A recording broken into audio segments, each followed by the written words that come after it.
Pertama, Cut Nyak Dien. Cut Nyak Dien merupakan pahlawan yang lahir di Aceh Besar tahun ke-1848. Semasa Perang Aceh, dirinya berdiri memimpin pasukan untuk melawan Belanda. Cut Nyak Dien tak gentar melawan Belanda karena juga ingin membalas kematian suaminya yang meninggal akibat perang. Perjuangan Cut Nyak Dien pun membawa dirinya ke sosok Teku Umar yang pada akhirnya menjadi suami kedua beliau. Sayangnya dia ditangkap, diasingkan, lalu meninggal di Sumedang tanggal 6 November tahun 1908. Cut Nyak Dien turut dimakamkan di sana. Kedua, Tuanku Imam Bonjol. Fitau Syarif yang dikenal sebagai Tuanku Imam Bonjol adalah sosok yang lahir di Kampung Tanjung Bunga, Sumatera Barat pada ke-1772 di sana.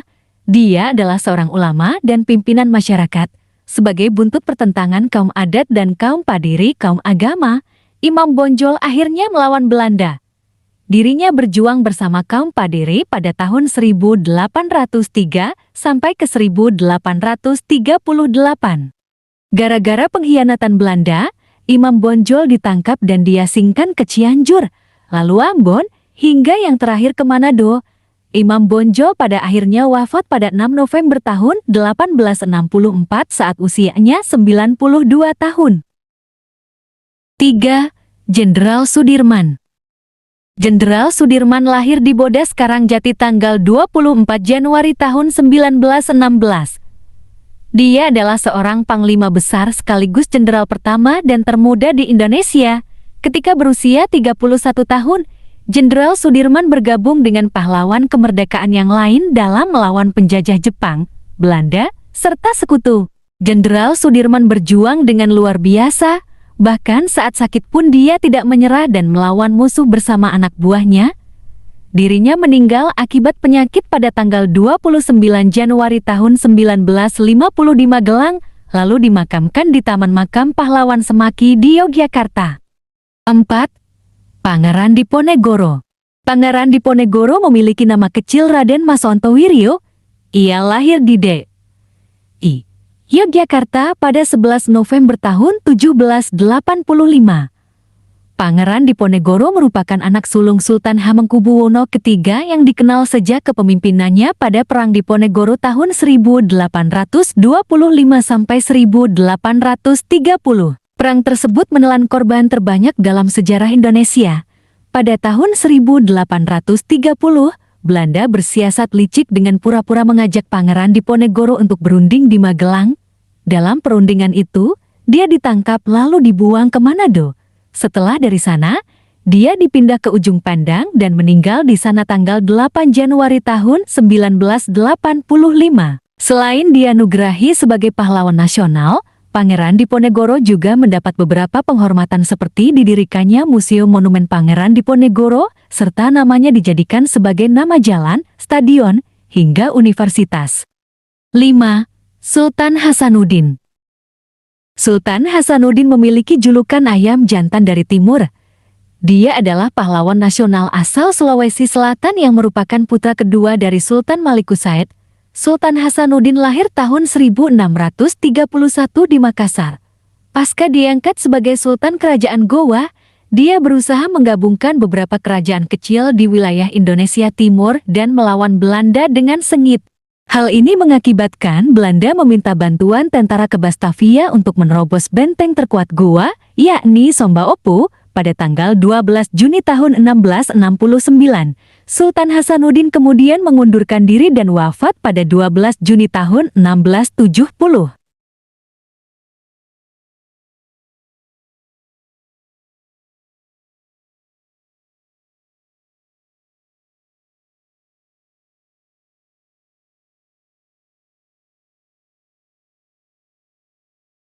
Enam, Ki Hajar Dewantara. Ki Hajar Dewantara atau Raden Masuwardi Surjaningrat lahir di Yogyakarta pada 2 Mei tahun 1889. Dirinya adalah sosok yang mendirikan perguruan taman siswa pada 1929 dan berkontribusi pada pribumi saat itu yang tidak dapat sekolah. Ki Hajar Dewantara pernah menjadi Menteri Pendidikan, Pengajaran, dan Kebudayaan setelah kemerdekaan. Dia wafat 26 April tahun 1959 dan dimakamkan di Yogyakarta.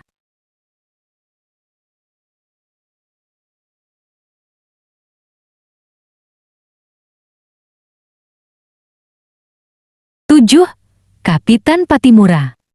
Kapitan Patimura atau Thames Matulesi lahir di Ambon pada ke-1783. Patimura melawan Belanda karena mereka menguasai Maluku, menindas rakyatnya, memaksa kerja rodi, dan menguras kekayaan Maluku. Patimura juga menyatukan kerajaan Ternate dan Tidore untuk mengusir penjajah pada tahun ke-1817. Sebetulnya, Belanda pernah menawarkan kerjasama, namun Patimura menolaknya. Sosok ini dihukum mati pada 16 Desember tahun 1817. 8. Raden Ajeng Kartini.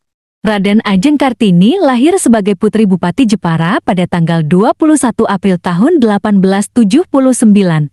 Semasa masih hidup, dia memperjuangkan kesetaraan hak perempuan dan membangun sekolah perempuan bernama Yayasan Kartini pada tahun ke-1912. Sekolah Kartini ada di Semarang, Yogyakarta, Surabaya, Malang, dan lain sebagainya. Kartini meninggal saat masih muda, yakni pada umur 25 tahun pada 17 September tahun 1904 di Rembang. Buku Habis Gelap Terbitlah Terang adalah kumpulan dari surat-surat Kartini. 9. Dewi Sartika.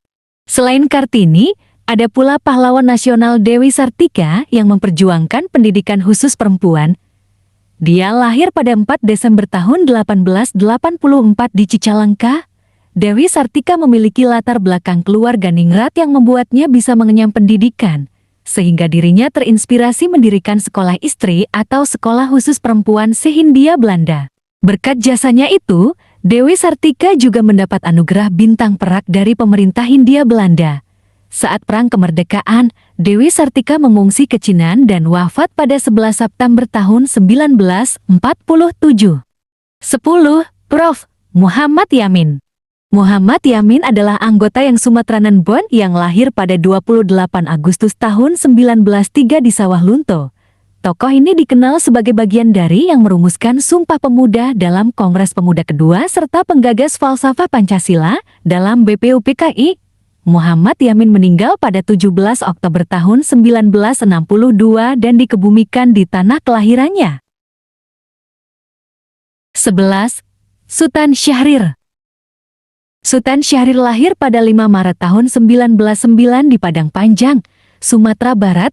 Pahlawan nasional Indonesia satu ini sudah memulai sepak terjang di kancah politik saat mendirikan Yang Indonesia atau Pemuda Indonesia. Sutan Syahrir terkenal atas jasanya mengorganisir kemerdekaan Indonesia bersama Bung Karno dan Bung Hatta. Pada awal kemerdekaan, Sutan Syahrir pernah menjabat sebagai Perdana Menteri. Kemudian, pada masa Orde Lama dia dipenjara dan jatuh sakit. Syahrir pun dikirim ke Swiss untuk berobat. Ia kemudian wafat pada 9 April dan dimakamkan di Taman Makam Pahlawan Kalibata. 12. Haji Agus Salim. Haji Agus Salim mempunyai peran yang besar pada masa perjuangan kemerdekaan dan setelahnya. Pahlawan ini lahir 8 Oktober tahun 1884 di Kota Gadang. Semasa masih hidup, Haji Agus Salim memimpin organisasi Islam terbesar Sarekat Islam, menjadi anggota PPKI, memimpin surat kabar, dan banyak melakoni peran lainnya. Agus Salim adalah tokoh Indonesia yang menguasai banyak bahasa asing. Pahlawan yang dikenal sebagai diplomat ulung itu meninggal di Jakarta 4 November tahun 1954. 13. Soekarno. Soekarno atau Bung Karno lahir 6 Juni tahun 1901 di kota Surabaya.